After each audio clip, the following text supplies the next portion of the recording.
What is up, car addicts? In this video, I'll be giving a visual guide for this week's normal time trial, RC Bandito time trial, and the premium race, totaling over $700,000 for this week. So the normal time trial and RC time trial are paying out triple money for this week, meaning $300,000 each, rather than the normal $100,000 each, which is pretty insane. Keep in mind that time trials can only be completed once a week for the full payout. The premium race, however, can be completed in a limited amount of times with a 48-minute cooldown between each win. Also keep in mind that rocket-powered / flying vehicles cannot be used in time trials. So starting off with the time trial this week, which is Maze Bank Arena, again paying out triple money for this week. I highly recommend a fast car such as the Itali GTO, Pariah, the Vest 8, Emerus, or Krieger. Or a fast motorcycle such as the Hakuchu Drag, Shotaro, or a Batty 801 constantly doing wheelies for this time trial, which would be the budget vehicle for this time trial. This time trial is pretty simple as there's really only one shortcut at the beginning. The hardest part of this time trial is by far the traffic, especially when you're doing the jumps and you land on a car or next to a car really closely. So it might take a few tries depending on how often the traffic messes you up. Again, don't get frustrated, it's gonna happen. You just have to get lucky with some of the traffic in your run.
Moving on to this week's RC Bandito time trial, which is Vespucci Canals.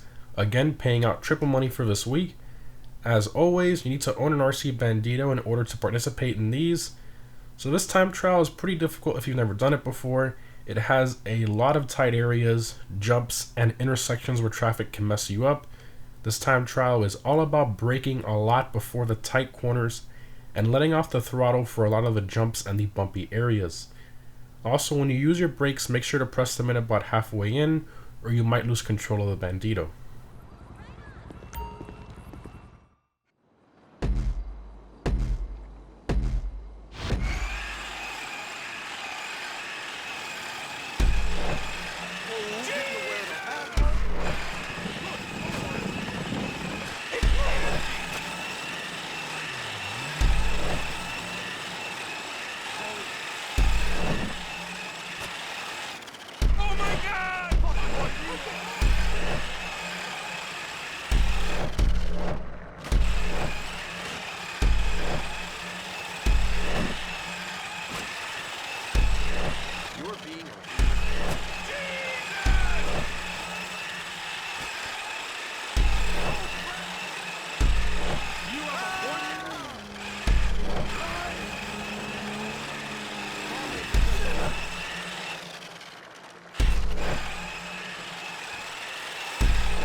And lastly, we have this week's premium race, which is Congestion Charge.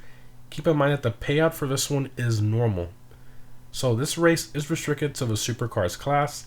I highly recommend either the Vest 8, Emrys, Krieger, or 811 for this race. This race is pretty easy as it's mostly highway, but there are some areas you might mess up if you've never done it before. If you're getting a lot of slipstream from the other cars at the beginning of the race, make sure you brake a little during that first sweeping corner. Do not hit the wall on the outside or you will go off the highway completely. In my run, you might see me going back and forth on some sidewalks and highway gutters. Those actually give you a speed boost as bumps do in GTA, so use them to your advantage.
And that's it, guys. The normal time travel this week is pretty simple in terms of the route, but the traffic makes it significantly more difficult.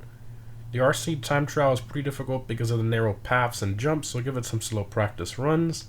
And this week's premium race is pretty easy as it's mostly highway. Again, remember guys, you can earn over $700,000 between the three this week, and setting yourself to go to beat them is always a lot of fun in my personal opinion. Let me know which one you found most difficult and what vehicles you used down below in the comments. Thanks for watching guys, and I'll see you in the next one.